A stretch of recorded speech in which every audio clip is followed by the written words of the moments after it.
Alright, Chapter 11, Touching Spirit Bear. The mouse struggled, biting at Cole's fingers with razor-sharp teeth, its tiny feet clawing frantically to escape.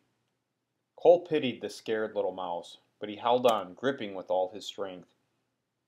The mouse was his quarry, like a gull catching a herring or an owl catching a rabbit. He squeezed the mouse, but was too weak to stop the struggling.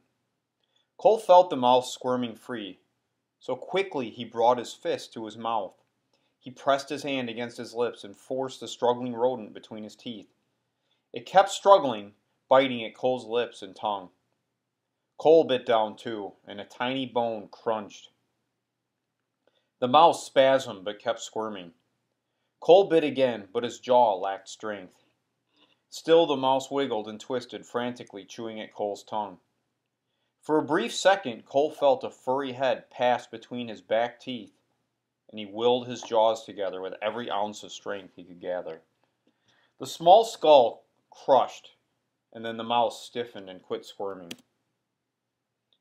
With the dead mouse bunched in his cheek, Cole rested his jaw. Occasionally, the tiny body twitched. Gradually, Cole worked his teeth together, gnawing on the body. Salty fluids filled his mouth, and he forced himself to again imagine a baby sparrow with an open beak. Food was energy, and energy was life. Eating the mouse exhausted Cole, and by the time he had chewed up the tiny bones and swallowed the wad of tough furry skin, he lay spent, mouth gaping open. His jaw ached and felt hollow. Mosquitoes landed on his lips and tongue at will. His skin had become swollen and puffy, burning with a fiery itch. Cole wanted desperately to live, but how? The wretched insects sucked life from him faster than he could replenish it. He closed his eyes to the bloodletting, but that did not stop the torment. In the maddening darkness, he sensed another movement. Again he opened his eyes, half expecting to see the spirit bear. Instead, he found two seagulls near his head, pecking fish chunks from the vomit he had thrown up in the grass. My puke, Cole thought. They're eating my puke. In that moment, Cole realized how badly he wanted to live. The food he had thrown up was still food. Those fish bits still contained energy, and energy was life. No thieving seagull was going to steal life from him. He jerked his arm at the gulls. Mine, he grunted. That's mine. Squawking, the gulls hopped beyond his reach. Cole stretched his arm out, picked a small chunk of fish from the grass, and brought it to his mouth. After swallowing, he reached for more.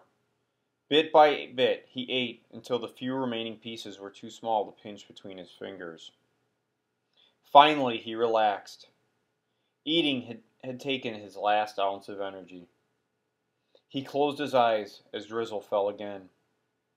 The falling moisture felt like more mosquitoes landing, but as it turned to rain, it cooled Cole's burning skin. He opened his cracked lips and let rain hit his swollen, chalky tongue. Earlier, Cole had felt hollow and weak, as if all the blood had emptied from his body. Now he felt something difficult to describe. Despite the cold, energy seeped through his body, letting him grasp thoughts and hold them in his mind. He felt satisfaction. He had provided for himself, and could feel his body absorbing the food he had eaten. But still, his body desperately needed water. He was thirsty. So very thirsty. As the rain fell again, the ground softened. Cole dug with his fingers and brought mud up to smear onto his swollen neck and face. He smeared mud over his broken arm and onto his ripped open chest. Maybe this would help keep the mosquitoes away. The wet dirt soothed Cole's burning skin. When his arm tired, he rested again. Gradually, rain pooled where he had dug up mud beside him. He stared at the muddy water, then placed his hand into the puddle. Each movement was forced as he cupped his palm and brought the brown, murky liquid up to his mouth. Again and again, he reached for more water. Sometimes only a few drops made it past his dried lips, but gradually moisture coated his throat and finally allowed him to swallow. Cole let his weary arm collapse to the ground.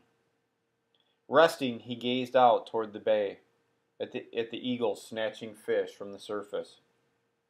Nearer the shore swam a mother seal with her pups, their heads bobbing in the water as they worked the fish schools near the rocks. Cole scanned the ground once more and caught 2 more worms that surfaced with the new rain. He dropped them into his mouth and chewed. The animals weren't the only ones who could forage to survive. The sound of a twig breaking was Cole's only warning.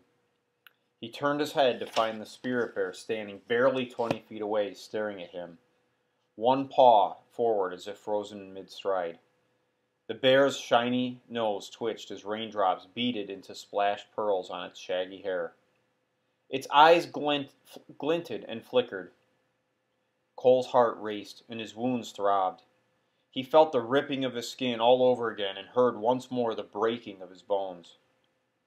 Too numb with cold and fear to even cry out, he eyed the spirit bear like a carved statue.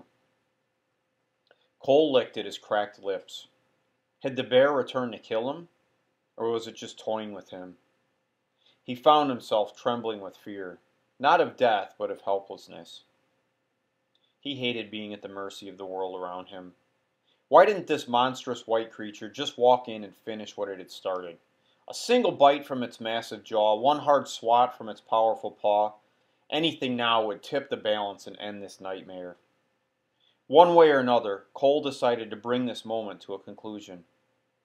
His mouth held little moisture, but deliberately he dredged up spit from deep in his throat, all the while meeting the bear's intense gaze with one of his own. When not one more drop of moisture would form, Cole painfully lifted his head. He sucked in the deepest breath he dared. He was spitting at more than the spirit bear. He was spitting at life. The world would take him to the grave with a slimy goomer on its face. Cole Matthews would still have the last word. Preparing for his final act of defiance, Cole drew his chin back. Then he spit hard, flinging the saliva with a desperate throw of his head. Pain attacked him from all sides, but he kept his eyes open. He wanted the satisfaction of watching this last moment. As if in slow motion, the glob of spit arced weakly toward the spirit bear, but landed in the grass far short of its mark. Cole collapsed. That was it then. He had done all he could. Now the world could do with him as it pleased. The spirit bear raised its head slightly and sniffed the air with a long, curious breath. Then it started forward. Cole tensed. This was how the first attack should have ended.